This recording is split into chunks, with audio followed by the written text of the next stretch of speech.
Hi everybody, welcome back to this kind of special episode of the Treetop Chat.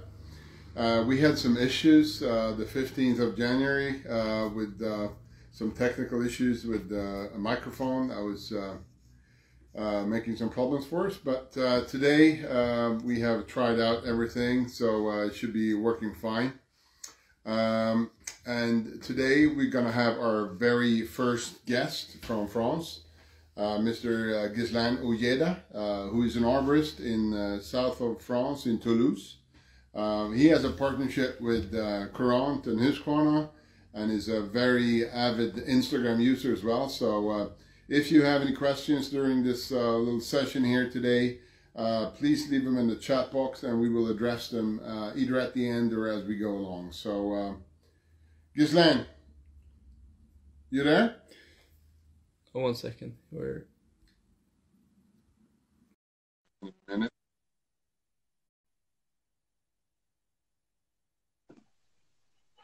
There it is. Hello. Hi, how you doing? Good, how are you? I'm good. It's finally working. Yeah, seems like we have a bit of an echo here today. Ah. Can you hear the echo? Yeah, it's doing fine for me. Okay. I'm not sure if shall we try again? No, it won't make a difference. I won't make a difference. My camera will fit here. So, how's everything in Toulouse? Yeah, it's going good. It's rainy today, so. It's raining. It's raining, but 9 degrees, right? Sorry? I Still didn't warm? Yeah, no, it's winter time. It's a bit higher than 0 degree, maybe 5 degrees, sometimes 10, and it drops down. Okay. Uh, How we were like 10 days ago. How's your Christmas and New Year? It was nice, thank you. Cozy time with family, and we spent New Year's Eve with friends in the countryside. So that was nice to get out of the city for a little bit. So is there a lockdown right now? It's more like a curfew. The curfew. Yeah, 6 o'clock p.m. Everybody has to be inside. Yeah. And how long? Until I don't know when the government is gonna speak again. Maybe speaking about probably another lockdown, maybe more on the weekends. Okay. Rather than the whole week. Yeah, it's pretty bad. Yeah. I don't really. How do you say that? I can't imagine nobody's it. So, you know. But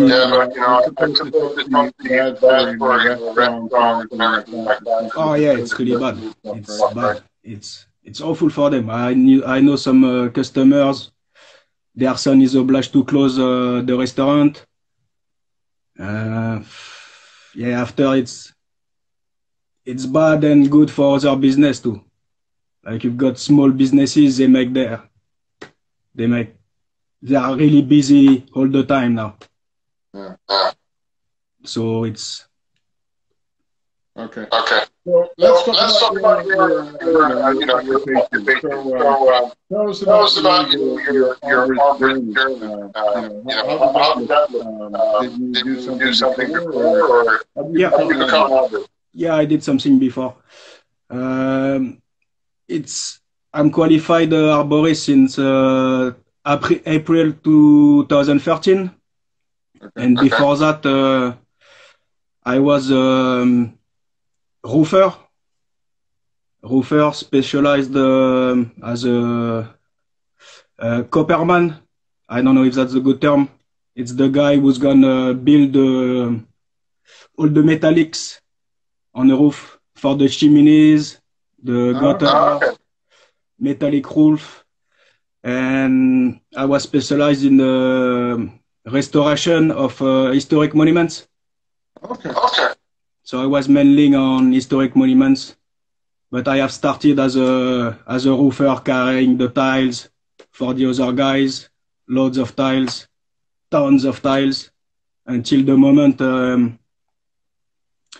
I've been introduced to copper and other kind of metals to dress all kind of support like chimneys, gutters, other things, larger roofs, a lot of old roofs in metal. And they sent me to get a certification, especially for that. It's not a school, it's more like a kind of brotherhood called Les Compagnons du Devoir. So to learn the fine art of metallic things in roofs. Okay. That means you were working at height, right? Yeah, working at height, and we were building the scaffolds around the monuments to be able to work after on the roofs. So building, and when the jobs was over, take the things down little by little. Okay. So yeah, at height. Why did you make the decision to change your job from your previous job into becoming an arborist?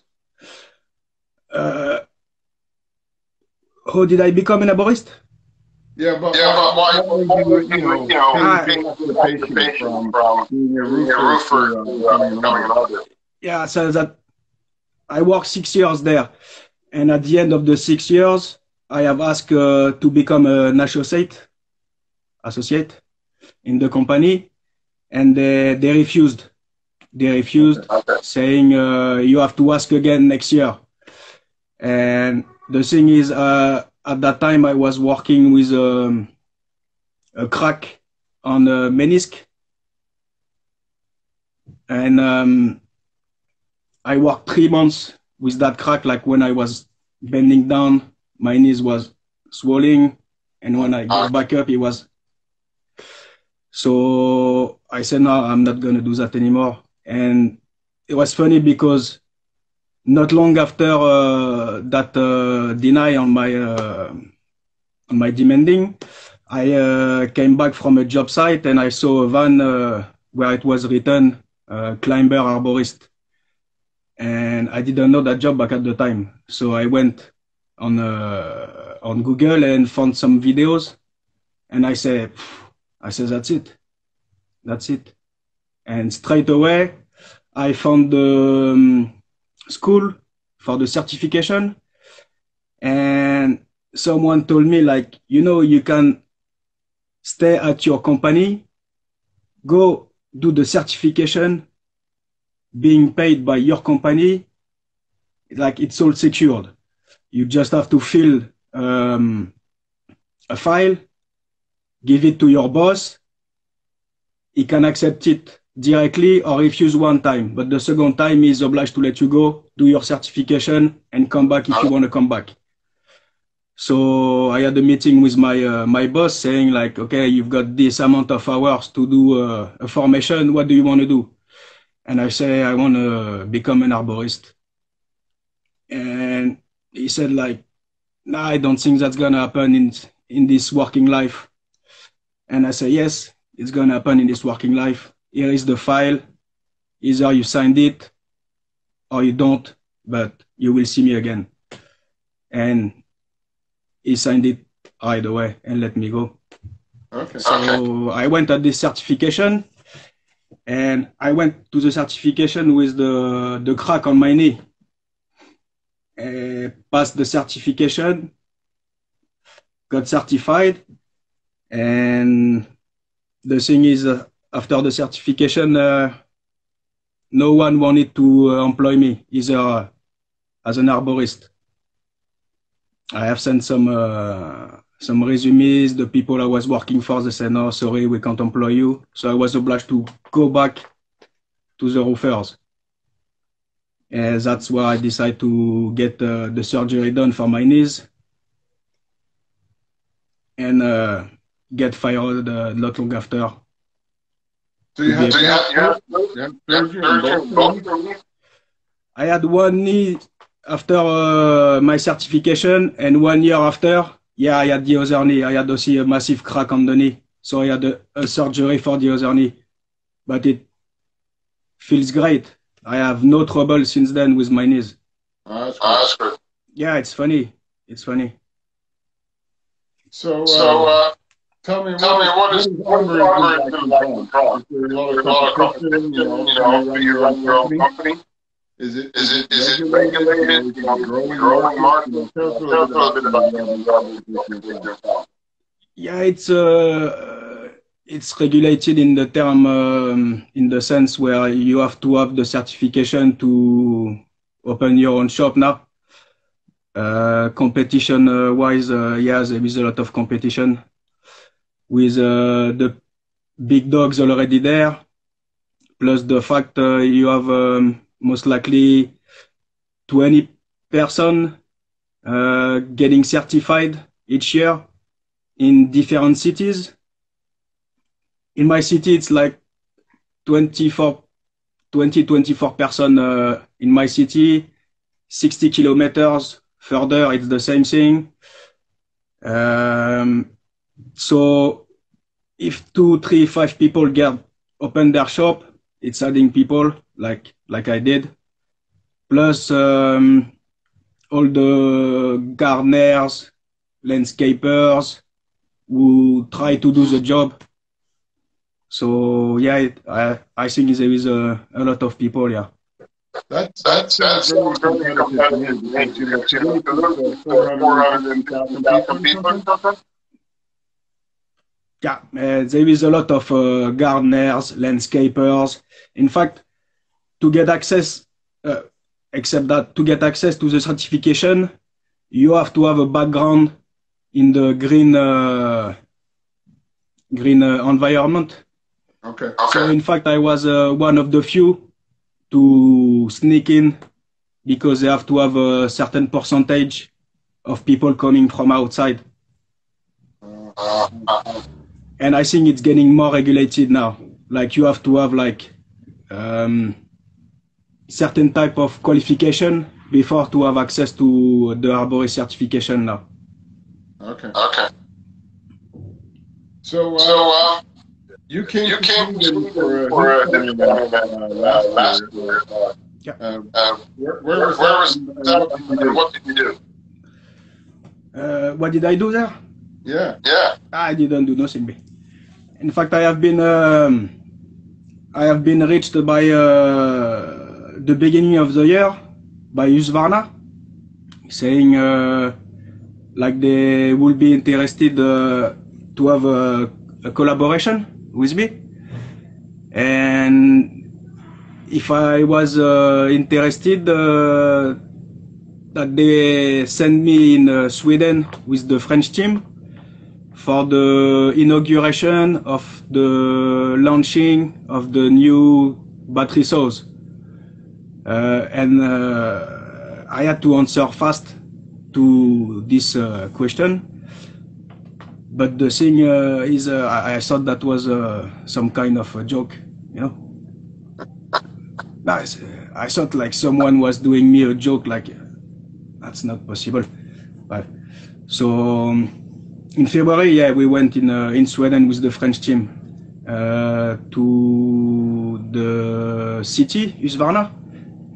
Before that, we went to the museum to show us like the history of the group, like 300 years old museum. So that was really impressive, yeah, to know what Husqvarna did for all this time. Yeah, it's quite amazing. They're doing so many things over the years. I think they were founded in 1689. Yeah, and they've been making bicycles and amazing. It's crazy, yeah. Motorcycles, boat engines, whatever. Fire guns for the wars before, like really old stuff, was really interesting, yeah. And the night, right after, we went to the Husqvarna Center for the inauguration of the launch of the battery saws. Yeah. Okay. So that was really a special time because that was only people from the group, ambassadors and staff and a lot of people. I didn't know where to stand a little bit, but yeah, I met some friends there. Good. So that was nice. Yeah. Nice. And the So, next day, would you like to come back? oh yeah, of course, yeah, anytime. And Well, if you're coming to Sweden, you're welcome as well. sorry. If you're coming for another event, you're welcome to come to our visit and have a look. Oh, thank you. With pleasure. So you told me that they told you to get more involved with them. So is that due to your friends on Instagram, or how did they pick you? So to speak? How did they pick me? Okay, when I don't know, they picked me. I think they said like they saw my Instagram feed and they liked what I was doing. They liked the character of the man. And when I went there, I was the boss of the team. Like said to me like, we found you due to your video of the palm tree on fire. And it's because apparently someone sent me a message about the video. And he said like, you answered really kindly to that person. And that's what makes kind of the spark to go further to see who I was and connect together. Oh, nice. Yeah, so judging from your Instagram, it seems like you've been quite on a few Arbor and trips. You know, new brands and give us some highlights of that. Okay. Few brands. Back, I think it's 4 years ago, I went in Germany for an harp show. Augsburg. Yeah, and I met a friend there, Marcus Timberwolf. Okay. Down the road, and therefore we spend some times together with his friends too, who are the owners of Trickit Shop in England. So I got to meet those guys, really nice people. And another one, Courant Vertical. Pierre from Courant, he came to Toulouse to meet the ambassadors from Toulouse, and we spend a little day together where he came on my job site and he climbed to prune the trees under heavy rain. Heavy rain.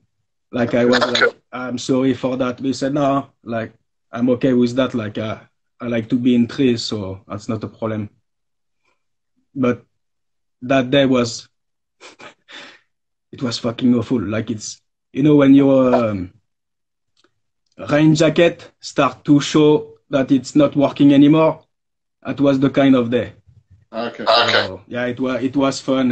I took him to have a warm lunch after that. He gave me a new jacket because I had burned mine with a trimmer. Okay. The muffler of a trimmer, I had burned my jacket, so he brought me one without saying nothing. He said, yeah, new jacket, try this rope. So that was nice to meet him, yeah. Nice. So So you have to you take have a to lot take a of lot of pictures and pictures do a and lot do of a lot of videos, videos, but but I think you I have think you over have over 2,400 2,400 influencers influencers alone. alone. So So how can how you can you manage to manage to create so create much so and much still still working at the working same at the time? same time? I manage that.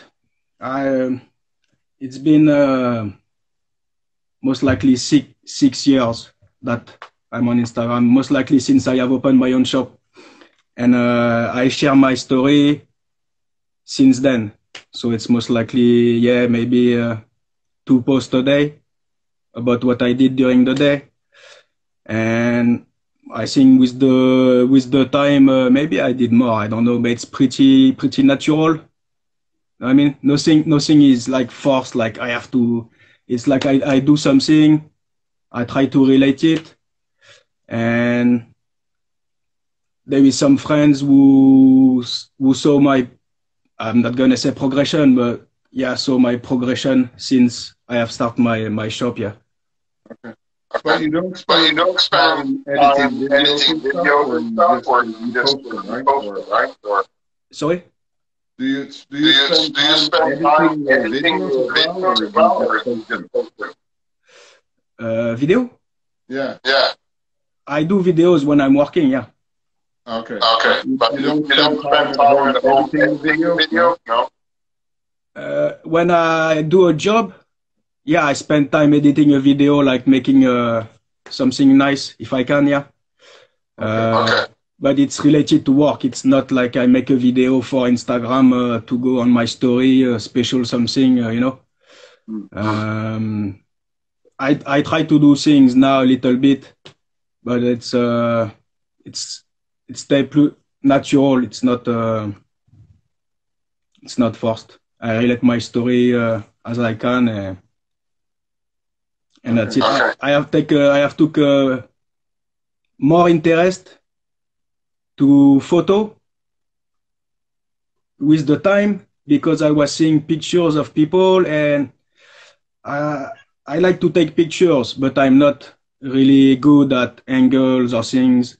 So with the time, I try to get sharper pictures of my setups because that's what I do most of the time when I'm in the tree. I take pictures of my setups, my climbing setup. Try to get if I raise my head, I say, oh, that's a nice view. Try to get a picture of it. Nice. Nice. Nice. So So what do you think what is the what is the best best part of part your of your job? job? Best part of my job, I think it's the best part, and at the same time, I think it's the hardest one. It's being my own boss, because when I was an employee and during the certification, goes well for a moment, and at some point you have troubles because you have to get on job early, you have to quit late. I've got 3 kids, so being my own boss, I can start at whatever time I want. Okay. Okay, that's good. So either my wife can take the kids and I go to my job, or I take the kids, I go to my job. And the same time, at the end of the day, either I go get them or my wife do. My wife does. Good. Good. Good. So, in in Toulouse, Toulouse, which is I suppose more more exciting exotic than than Sweden. Sweden. What kind What kind of trees do trees you have do you down have there? down there? What do you work with the most?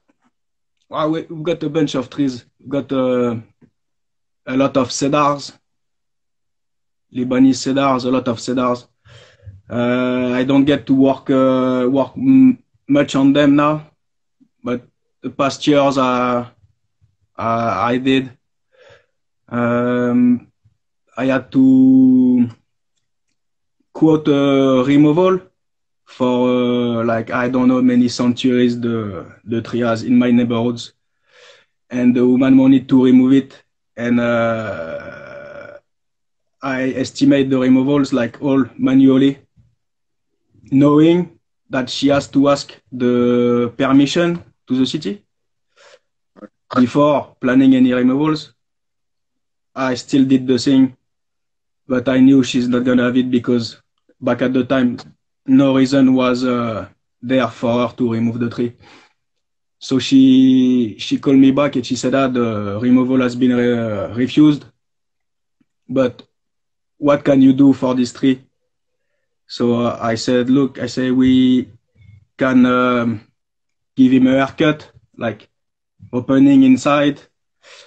We're not gonna touch the structure, just gonna give a good haircut. So on the estimate, like we're not gonna touch the price of the work. We're just gonna readjust the price of the extraction. So I got the job. I did it. The year after, a limb broke. A big limb broke. I got to work again. The year after, another limb broke. Got to do it again. And therefore, she had the permission to remove it. Okay. So our leader, much planned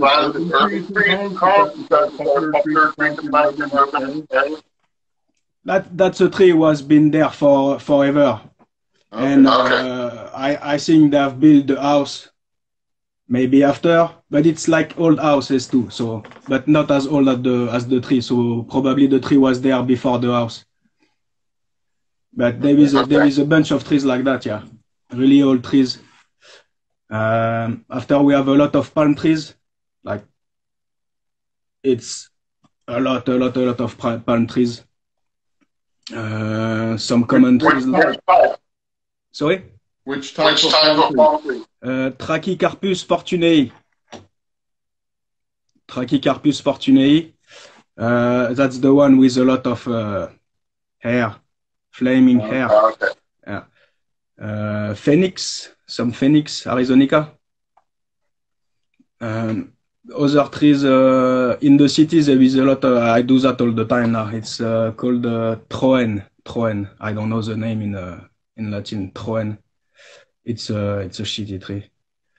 But there is a lot of them in the gardens, and people they want to chop them. And I say, if you chop it, it's gonna grow back even faster and more leaves, more limbs. Leave it be, and just like I preconize proper reduction instead of just pollarding them. So that's what I'm trying to do there. But you have customers they want it pollard, and that's a mess. That's a mess, but it's okay. So how do you prevent them from coming back? We have the echo block here. But how do you prevent them from coming back? Sorry? How do you prevent them from coming back if you don't want the tree to grow?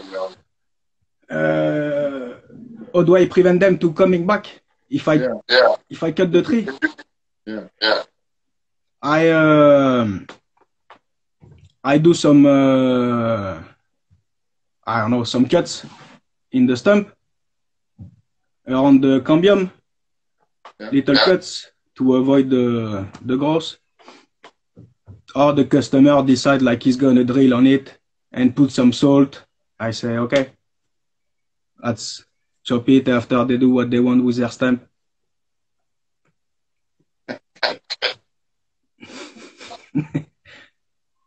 That's funny. So, give us some of your story.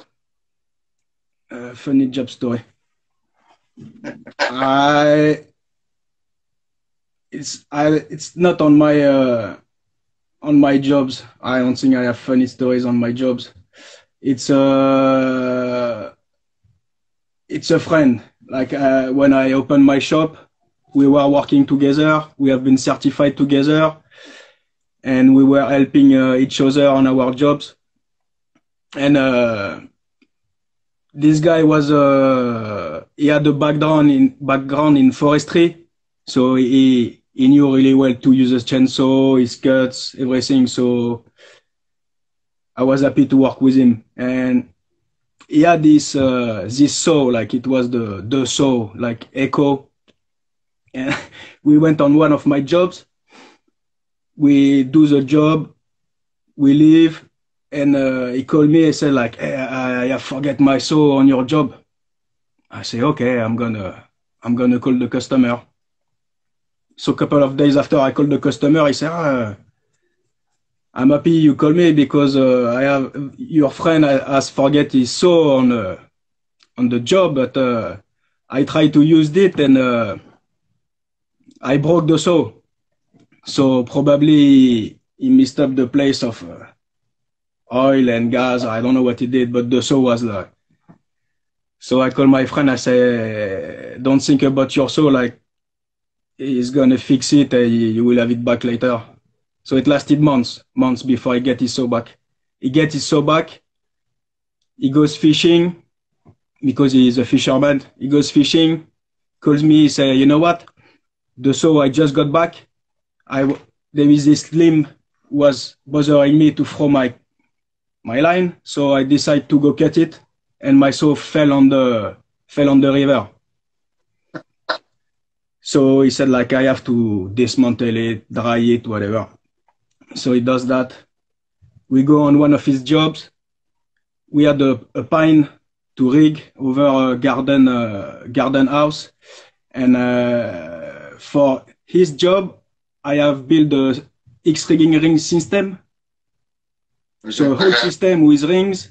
I have spliced them and built the system just for his job, to be able to do his job. So he climbed and we did redirect. That was beautiful. And at the end of the day, I hear a big like, fish, yeah. And I turn around and the saw, the same saw, like fell off the hook. And I don't know what it did, but through the roof of the garden. So we had to go back and fix the roof of the garden.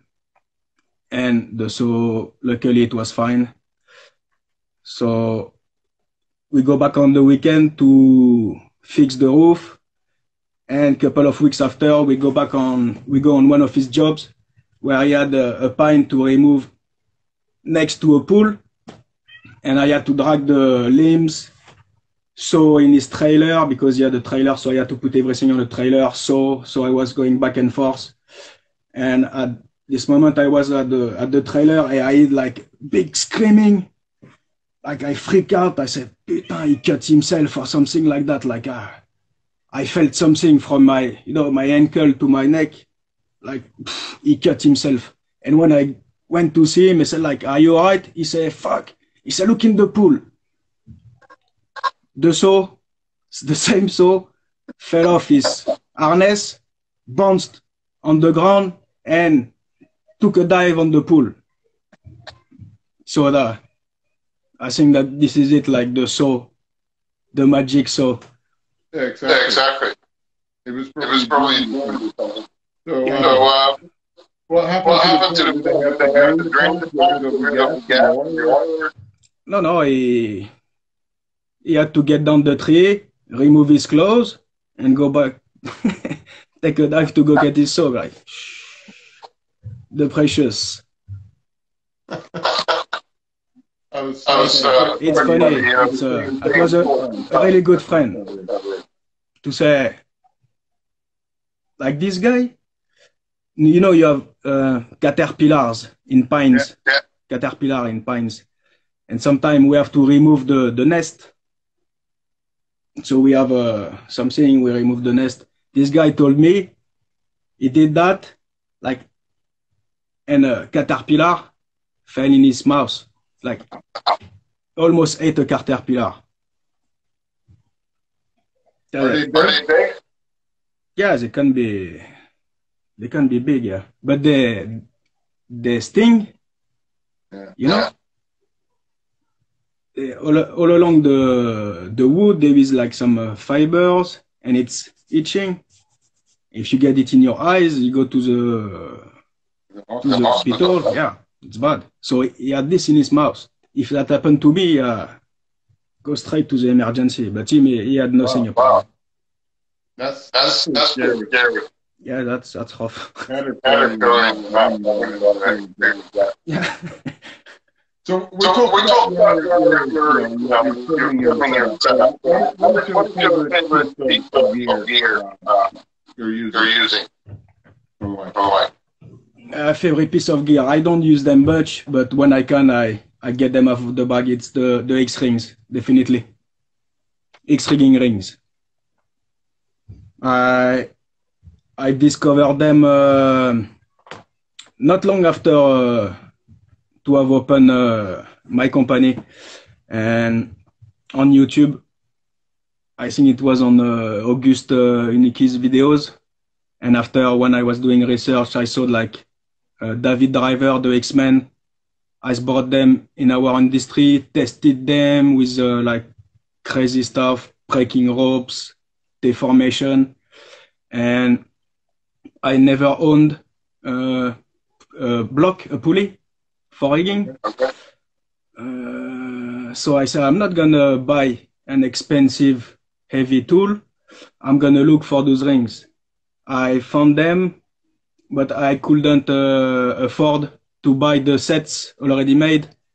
So what I did, I bought the sling, I bought the rings, and I went on YouTube to look for the proper splice, the Brumel lock.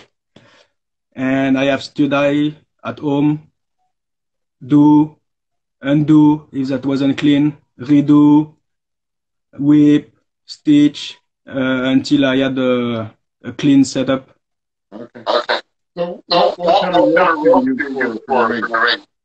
Hollow braid was a 10X, 10X rope, yeah, and T-Rex rope too. That's easy to splice. Yeah, it's a nice rope. Yeah, I like it. It's easy to splice. Yeah. Yeah. Have you considered some double braid? I tried once, but I tried on a really small diameter, like some kind of Prusik cord, and I found out like apparently it's the most difficult thing to start on. So yeah, I would like maybe if I have time, like to learn. Yeah, it's totally different story than forward braid. yeah, it's yeah. And the thing is, you can get certified in France. Like 2 days course, you are certified splicer, but it costs an arm and a leg. What I would like to do is, yeah, maybe one day if I have the budget, go to Trikit and follow a course just to learn how to do it.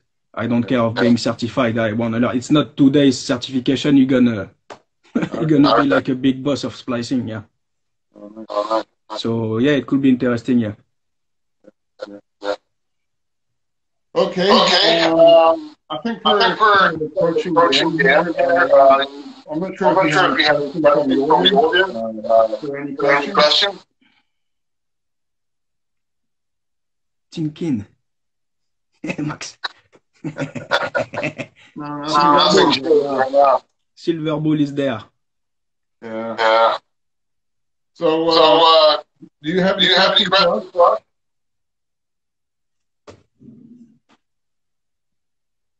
If I have any question for you, when do you think you're gonna have an event in Sweden? Well, you know, we're talking about that with some people. Right now, most of the events, you know, the off-camp and everything has been canceled. But if we get some, kind of herd immunity here in the spring, we might set up a little competition. So we'll see about that. But right now, everything is kind of on hold and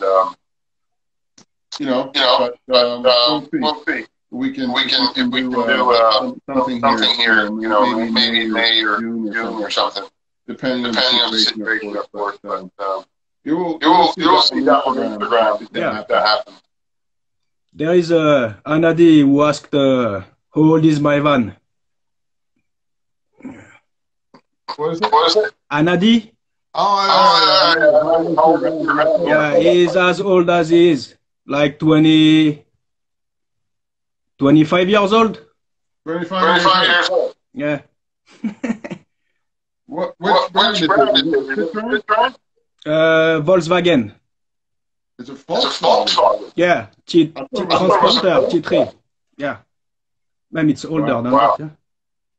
It's older than And that. it It's And it worked fine. 1982, so it's ça fait combien ça? 1982, ça fait 18, 38. It's almost 40 years old, no? Yeah. It's older. Wow. Yeah. Yeah. So what else? What is else there? is there? What is What the is the temperature temperature in the in the area area you you are in? are in? It's now it's okay. Before it was feeling like under 8 degrees, minus 8 degrees. Wow. So Wow. yeah, I was really nice.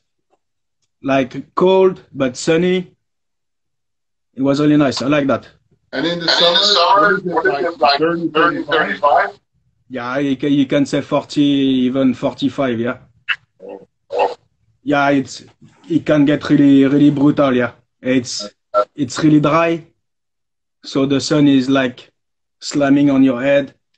I don't really like working in the summer now. No, no, it's not. that's too That's hot. too hot. Okay. Okay. Thanks everybody. And thank you, Guzman, for joining. I'm glad we had the possibility to put together. together.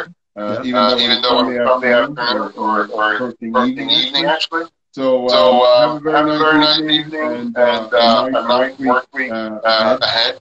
So, Take care, and we'll see you next Friday. And again, thank you. Thank you for for having me. participation. Thank you. Thank you. Thank you. Bye.